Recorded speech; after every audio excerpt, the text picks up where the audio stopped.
Hello everyone. Today, we need to examine one of the strangest pieces of the Kim Soo Hyun timeline. The claim that private diary entries were released online to defend him. Because when a celebrity crisis reaches the point where personal writing becomes part of public evidence, the boundary between legal defense and emotional exposure begins to collapse. In November 2025, Korea Jongwon Daily summarized the broader legal situation and noted that Kim Soo Hyun had addressed dating claims by releasing personal diary entries online.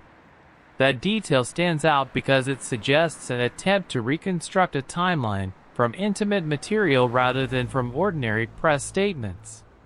In a public scandal where dates, relationship status, and age are central, diaries can become more than memories. They become evidence-like objects. But diary-based defense is complicated. To supporters, it may look like a painful but necessary step, a way for Kim Soo Hyun to demonstrate that the disputed timeline has been distorted.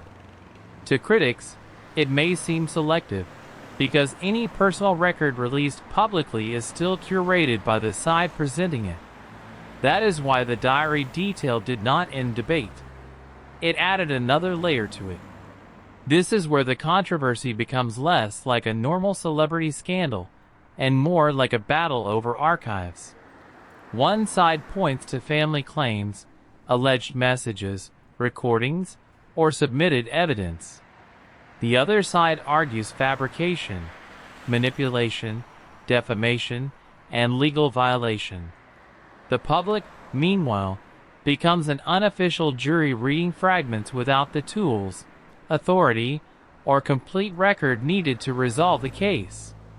That creates an exhausting environment where every new piece of evidence produces not clarity, but another round of interpretation. The legal conflict also escalated around claims of manipulated materials.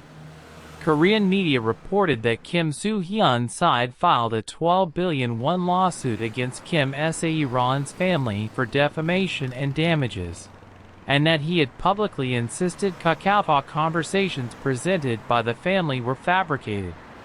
The Korea Times also reported that public opinion had soured despite his defense, while several brands reportedly demanded compensation.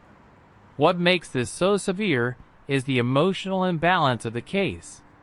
Kim Soo Hyun is no longer alive to explain, clarify, or contest the narrative herself. Her family speaks from grief and accusation. Kim Soo Hyun speaks from defense and reputational survival. Media outlets translate each development into public drama. Fans attempt to defend, attack, decode, and reinterpret. In the middle of all this, personal materials become weapons, shields, and symbols. That is why the diary issue is not just a small legal footnote. It captures the entire tragedy of the situation, a private past being forced into public inspection because reputation, grief, and accusation have become inseparable. And maybe the most uncomfortable question is this. When someone has to release pieces of their private life to survive public judgment, has the truth become clearer? Or has the public simply demanded a level of exposure that no human